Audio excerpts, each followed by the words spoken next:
Bismillahirrahmanirrahim. Ya, mengulas sedikit kitab Buyutul Mubasysyirina bil Jannah.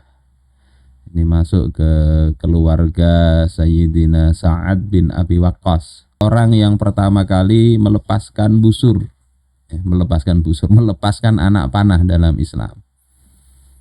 Termasuk masih berkerabat dengan baginda Rasulullah Sallallahu Alaihi Wasallam. Termasuk orang yang sepertiga kaum muslimin awal-awal, yakni orang yang ketiga masuk Islam. Ini Sayyidina Sa'ad bin Abi Waqqas, dan beliau ini termasuk di antara 10 orang yang di dalam hadis itu diberi kabar gembira dengan surganya Allah Ta'ala.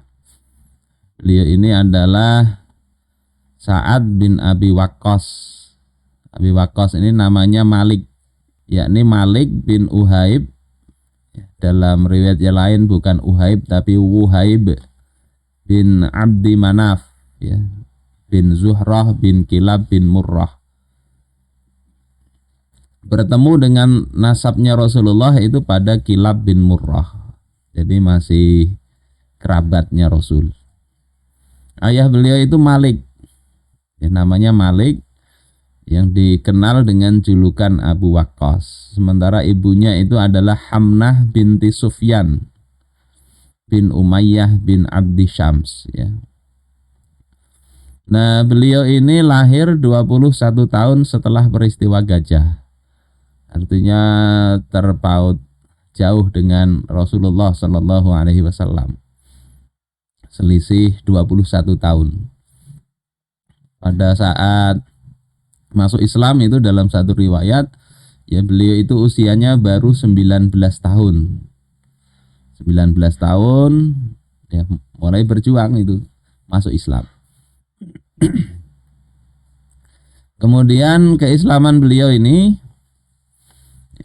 oleh Imam Az-Zahabi dikatakan sebagai ahadul asyarah, ya, salah satu dari 10 yang dijamin masuk surga, wa ahadus sabiqinal awwalin, salah satu orang yang pertama kali masuk Islam, wa ahadu man syahida badran, salah satu orang yang ikut dalam perang Badar, wal Hudaybiyah, ya, termasuk juga dalam Bai'atur Ridwan, ya, peristiwa Hudaybiyah itu, wa ahadus sittati ahli syura, salah satu dari 6 ahli syura yang dipilih oleh Sayyidina Umar bin Khattab radhiyallahu taala an. Ini Sa'ad bin Abi Waqqas. Kata beliau dalam riwayat Imam Al-Bukhari, ma aslama ahadan fil yaum alladzi aslamtu.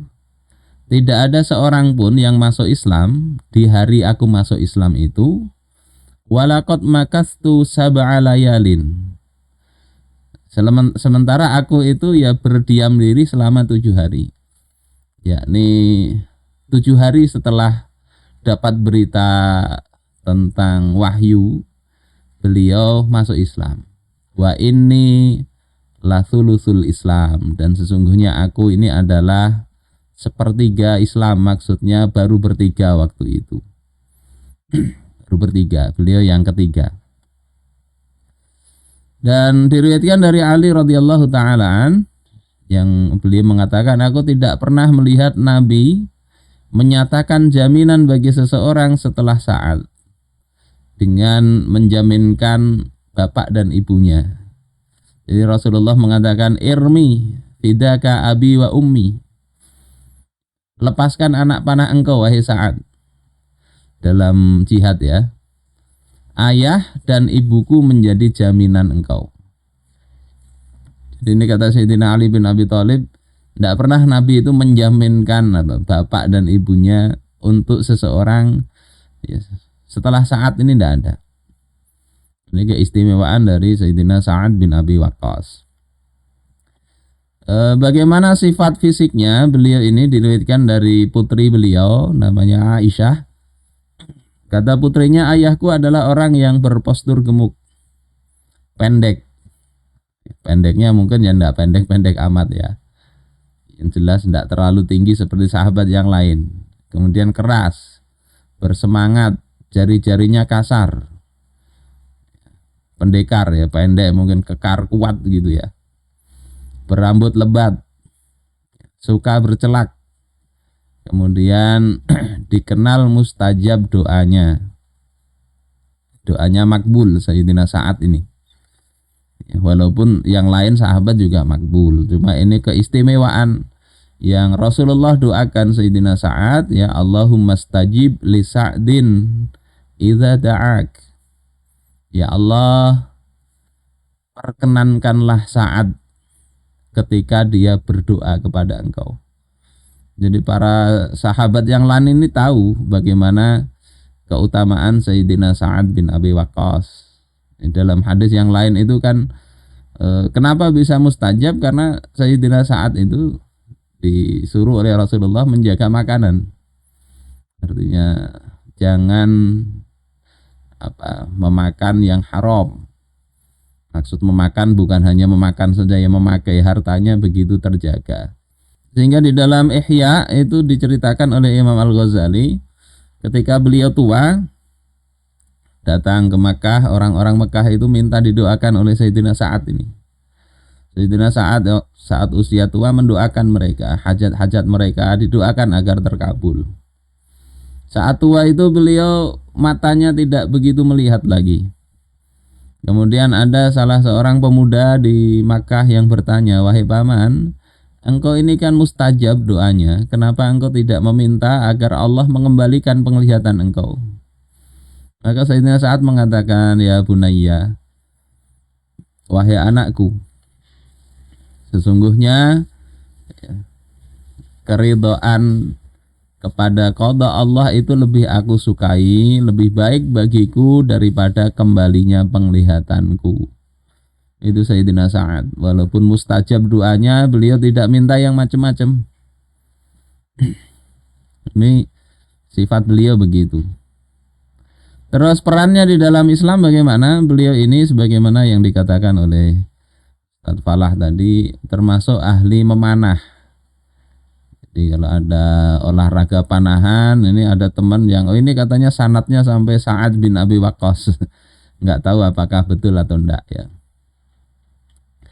Kemudian ahli berkuda beliau, digelari Farisul Islam. Kemudian juga pemegang satu dari 3 bendera saat terjadi Fathu Makkah.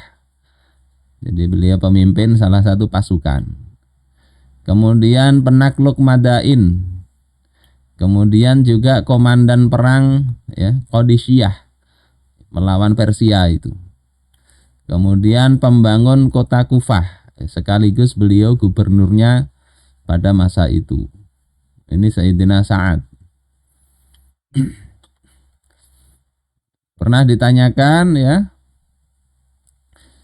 kepada Umar tentang Sa'ad bin Abi Waqqas. Kata Sayyidina Umar, aku meninggalkannya sebagai orang yang paling mulia dalam menunaikan kewenangannya.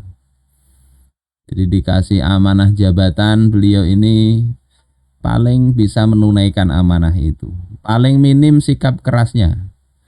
Walaupun fisiknya kuat tapi tidak pengerasan, ya, tidak bersikap keras terhadap rakyat. Bagi rakyat ia seperti ibu yang sangat peduli, mempersatukan mereka sebagaimana biji-bijian dihimpun. Ia sebagai orang yang paling tegar dalam menghadapi kesusahan, dan ia adalah orang Quraisy yang paling disukai berbagai kalangan. Ini gambaran Sayyidina Umar terkait Sayyidina Sa'ad bin Abi Waqqas. Kemudian beliau ini juga orangnya tidak suka untuk bertengkar. Walaupun kalau berjihad ya beliau nomor 1 di dalam hal ini ya. Ikut berjihad bersama Rasul. Tapi kalau perselisihan kepada antar sesama kaum muslimin beliau menjauh, enggak ikut terlibat konflik. Nanti kita bahas lebih lanjut bagaimana peran beliau setelah wafatnya Sayyidina Utsman. Beliau itu menghindar ya, menghindar dari dukung sana dukung sini. Kemudian terkait wafatnya, ini ada beberapa riwayat yang ditulis di kitab ini. Beliau wafat saat usia 87 tahun pada tahun 55 Hijriyah ya. Dan yang terakhir dari 10 sahabat yang diberi kabar gembira dengan surga, yang terakhir wafat itu adalah Sayyidina Sa'ad bin Abi Waqqas ini. Kemudian beliau ini juga diriwayatkan meminta dikafani dengan jubah ya, yang terbuat dari wol. Dia agak beda dengan yang lain. Karena wafat biasa ya, tidak mati syahid di medan perang enggak ya. Kemudian dikatakan, kafanilah aku dengan jubah ini. Sesungguhnya aku menghadapi kaum musyrik pada perang Badar dengan menggunakan jubah ini. Dan aku menyembunyikannya hanya untuk pengkafanan ini. Jadi ini bisa jadi contoh sebagian orang itu mana barang yang pernah paling dipakai untuk taat itu bisa dipakai untuk kafan beliau ya, maunya begitu sebagai saksi. Jadi beliau ini wafatnya sebenarnya di Madinah ya, di Madinah di lembah namanya Aqiq ya, di Aqiq. Walaupun ada berbagai cerita beliau ini katanya sampai ke Tiongkok kemudian dikuburkan di Tiongkok. Nah itu perlu penelitian lebih lanjut ya, karena kalau di dalam kitab-kitab sirah beliau ini wafatnya di Jazirah Arab sana.